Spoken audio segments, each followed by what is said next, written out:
প্রিয় এসএলএসটি পরীক্ষার্থী, আমি খালিদ হাসান আর খালিদ বাংলা স্টাডি রুম চ্যানেলে তোমাদের নতুন আরেকটি ভিডিওতে স্বাগত জানাই। স্কুল সার্ভিস বাংলা পরীক্ষার বিগত সালগুলোর প্রশ্নপত্র ও তার উত্তর বিশ্লেষণের পর্ব শুরু করেছি। অলরেডি 2016, 2011, 2009, 2008 সালের প্রশ্নপত্রের উত্তর বিশ্লেষণের ভিডিওতে তোমাদের দেওয়া ভালোবাসাতে আমি আপ্লুত। তোমাদের কমেন্টে জানাতে বলেছিলাম কোশ্চেন অ্যান্সারের এইরকম ভিডিও চাও কি না। তোমরা প্রত্যেকেই কমেন্টস করেছো ও তোমাদের মতামত দিয়েছো, তার জন্য তোমাদের অশেষ ধন্যবাদ। আর তাই তোমাদের দেওয়া কথা মতো এবার আমি হাজির হয়েছি 2007 সালের প্রশ্নপত্র ও তার উত্তর বিশ্লেষণ নিয়ে।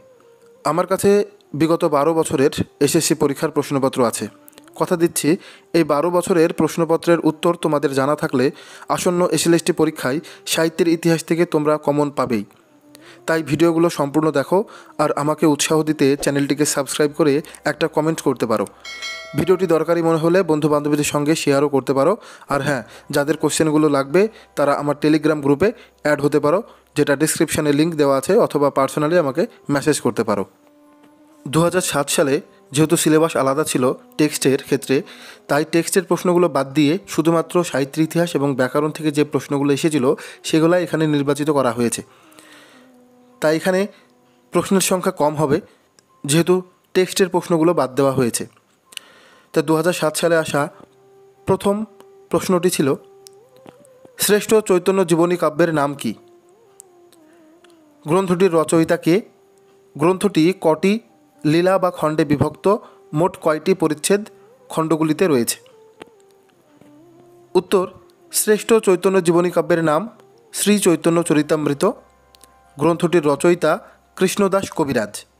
গ্রন্থটি 3টি লীলা বা খণ্ডে বিভক্ত, যথা আদিলীলা, মধ্যলীলা এবং অন্তলীলা।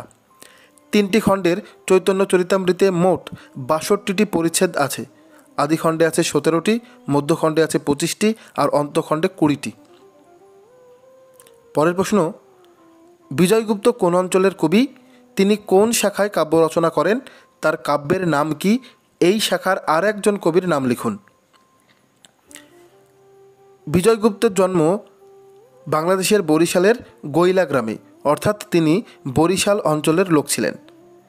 বিজয়গুপ্ত মনসামঙ্গল ধারায় কাব্য রচনা করেন। বিজয়গুপ্তের কাব্যের নাম পদ্মাপুরাণ। এই শাখার আর একজন কবি হলেন কেতকাদাস ক্ষেমানন্দ। ঘনরাম চক্রবর্তী রচিত কাব্যটির নাম কি? কাব্যটির রচনাকাল কবে? তার কাব্যের বৈশিষ্ট্য 2টি বাক্যে সম্পূর্ণ করুন। ঘনরাম চক্রবর্তীর রচিত কাব্যটির নাম হল অনাদিমঙ্গল।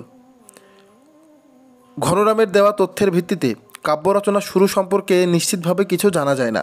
কবি নিজেই বলেছেন, সঙ্গীত আরম্ভকাল নাহিক স্মরণ, কিন্তু সমাপ্তিকাল সম্পর্কে নিশ্চিতভাবে পণ্ডিতেরা সিদ্ধান্ত করেছেন 1633 শকাব্দ, অর্থাৎ 1711 খ্রিস্টাব্দ। ঘনরামের কাব্যের বৈশিষ্ট্য, ঘনরামের কাব্য রচনায় মঙ্গল কাব্যের প্রথা থেকে বেরিয়ে এসেছেন। তার কাব্যে দেবীর কোনো স্বপ্নাদেশের উল্লেখ নেই। দ্বিতীয়ত, রাঢ়ের জনজীবন, ধর্মভাবনা, সংস্কৃতি প্রকাশ প্রায় মহাকাব্যিক চরিত্র দিয়েছে ঘনরামের কাব্যকে। পরের প্রশ্ন, কবি ভারতচন্দ্র রায়ের উপাধি কি? তিনি কোন রাজার সভাকবি ছিলেন? কোন কাব্যের জন্য ভারতচন্দ্র বিখ্যাত? কাব্যটির রচনাকাল নির্দেশ করুন। কবি ভারতচন্দ্র রায়ের উপাধি ছিল রায় গুণাকর। তিনি রাজা কৃষ্ণচন্দ্রের সভাকবি ছিলেন। ভারতচন্দ্র তার অন্নদামঙ্গল কাব্যের জন্য বিখ্যাত। কাব্যটির রচনাকাল 1752 থেকে 1753 খ্রিস্টাব্দ। শারদামঙ্গল, বীরাঙ্গনা, মরীচিকা, বিশ্বরিণী, কালানুক্রমিকভাবে এই 4টি গ্রন্থের রচয়িতাদের সম্পূর্ণ নাম সাজিয়ে উল্লেখ করুন। বীরাঙ্গনা 1862 খ্রিস্টাব্দ, মাইকেল মধুসূদন দত্ত। শারদামঙ্গল 1879 খ্রিস্টাব্দ, বিহারীলাল চক্রবর্তী। মরীচিকা 1923 খ্রিস্টাব্দ, যতীন্দ্রনাথ সেনগুপ্ত। বিশ্বরিণী 1927 খ্রিস্টাব্দ, মোহিতলাল মজুমদার। পরের প্রশ্ন আছে, বিষবৃক্ষ উপন্যাসের গ্রন্থাকারে প্রকাশের কাল কবে? উপন্যাসটির লেখক কে? বাংলা সাহিত্যে উপন্যাসটির গুরুত্ব বিষয়ে 2টি বাক্য রচনা করুন। বিষবৃক্ষ উপন্যাসটি গ্রন্থাকারে প্রকাশের কাল 1873 খ্রিস্টাব্দ। উপন্যাসটির লেখক হলেন বঙ্কিমচন্দ্র চট্টোপাধ্যায়। বাংলা সাহিত্যে বিষবৃক্ষ উপন্যাসের গুরুত্ব, এই উপন্যাসের মধ্য দিয়ে কাহিনীর পরিবর্তে বিষয়ভিত্তিক অর্থাৎ সংসার বিষময় এই ব্যাপারটা বাংলা উপন্যাসের সূচনা হয়। সামন্ততন্ত্র থেকে বণিকতন্ত্রের রূপান্তরের কালকে বঙ্কিমচন্দ্র দারুণভাবে তুলে ধরেছেন এই উপন্যাসে। নেক্সট কোশ্চেন, দিবারাত্রির কাব্য, হাসুলিবাকের উপকথা, পথের দাবি, পথের পাঁচালী প্রকাশকাল উল্লেখ করে উপন্যাসগুলি কালানুক্রমিকভাবে বিন্যস্ত করুন।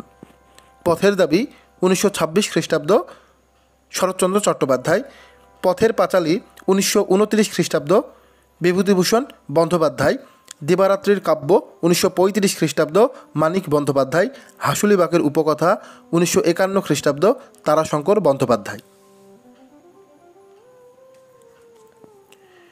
প্রকৃতি প্রত্যয় নির্ণয় করুন। ভৌগোলিক, দৃষ্টি, মোগলাই, রোগা। ভৌগোলিক, ভূগোল যুক্ত স্নিক। দৃষ্টি, দৃশ যুক্ত তি। মোগলাই, মোগল যুক্ত আই। রোগা, রোগ যুক্ত আ। নিচের উদ্ধৃতিগুলিতে যেসব সমাসবদ্ধ পদ আছে তাদের ব্যাসবাক্য সহ সমাস নির্ণয় করুন। গফুর নীরব হইয়া রহিল, তাহলে এখানে নীরব হচ্ছে সমাস হবে। নীরব, নেই রব, নং বহুব্রীহি সমাস। উপকূল নিকটে, আশঙ্কার বিষয় নাই। উপকূল, উপ যে কুল, উপসর্গ তৎপুরুষ সমাস। মনের প্রান্তে নিয়ত ছড়ায় দীর্ঘশ্বাস। দীর্ঘশ্বাস, দীর্ঘ যে শ্বাস, কর্মধারায় সমাস। এই আমাদের নিখাদ সোনা। নিখাদ, খাদ নেই যাতে, নং বহুব্রীহি সমাস। চিহ্নিত পদগুলির কারক ও বিভক্তি নির্ণয় করুন। পরদোষে, তাহলে এটা করণ কারকে এ বিভক্তি, সন্ন্যাসী কর্তৃকারকে শূন্য বিভক্তি। নির্দেশ অনুসারে বাক্য পরিবর্তন করুন। এত বড় স্পর্ধা পেয়াদার সহ্য হইল না। অস্তার্থক বাক্যে, অস্তার্থক বাক্যে করলে হবে এত বড় স্পর্ধা পেয়াদার অসহ্য হইল। এই যবনিকা অতিক্রম করিলেই দৃষ্টি অবারিত হইবে। জটিল বাক্যে, যদি এই যবনিকা অতিক্রম করা যায় তবেই দৃষ্টি অবারিত হইবে। তখন সে নিতান্ত হতাশ হইয়া তথা হইতে প্রস্থান করিল। যৌগিক বাক্যে, তখন সে নিতান্ত হতাশ হইল এবং তথা হইতে প্রস্থান করিল। অসহ্য গরমে মাথা বিগড়ে গিয়েছে। নঙর্থক বাক্যে, অসহ্য গরমে মাথা ঠিক নেই। এই ছিল 2007 সালে আসা এসএসসি প্রশ্নপত্রের সাহিত্যের ইতিহাস এবং ব্যাকরণ থেকে প্রশ্ন। তোমাদের এখানে একটি বিষয় পরিষ্কার করে দিই, তোমরা অনেকেই ভাবতে পারো যে আমি হয়তো প্রশ্নপত্র বা কোনো নোটসের পিডিএফ দেওয়ার জন্য কোনো টাকা পয়সা চাই কি না। তোমাদের সেক্ষেত্রে বলে রাখি, এটা কিন্তু একদম সম্পূর্ণ ফ্রিতে আমি দিই। আমি একজন প্রাইমারি স্কুলের শিক্ষক, তবে ছোট থেকেই আমার একটা স্বপ্ন ছিল বড়দের পড়ানো। সেই স্বপ্নটা আজও আমার মধ্যে বেঁচে আছে। সেই সুযোগ হয়তো এখনও আসেনি, তবুও আমি পড়াশোনাকে ভালোবাসি আর সেই ভালোবাসা থেকেই ইউটিউব চ্যানেলটা তৈরি করেছি। এই চ্যানেলে আমি কোনো আর্থিক লাভের জন্য নয়, একান্ত নিজের ইচ্ছায় ভিডিও বানাই, যেন পড়াশোনার সঙ্গে থাকতে পারি আর তোমাদের মতো শিক্ষাপ্রেমীদের সঙ্গে কিছু শেয়ার করতে পারি। তোমাদের কমেন্ট পড়ে সত্যিই খুব ভালো লাগে, কারণ সেখানেই পাই আমি অনুপ্রেরণা। আমি যেসব পিডিএফ ফাইল বানাই সেগুলো তোমাদের সবার সঙ্গে বিনামূল্যে শেয়ার করি। তোমরা যে কোনো সময় আমাকে মেসেজ করতে পারো, আমি চেষ্টা করব আমার যতটুকু সামর্থ্য আছে সবটা দিয়ে সাহায্য করতে। এটাই আমার আনন্দ, এটাই আমার ভালোবাসা। এই চ্যানেল আমার স্বপ্ন, আমার আনন্দ, আর তোমাদের ভালোবাসায় তৈরি এক ঘর। পাশে থেকো, শিখি আমরা একসাথে। একটা রিকোয়েস্ট যে চ্যানেলটিকে সাবস্ক্রাইব করতে ভুলে যেও না। কথা হচ্ছে পরবর্তী একটি ভিডিওতে, ততক্ষণ পড়তে থাকো, পড়াশোনার মধ্যে থাকো। ধন্যবাদ।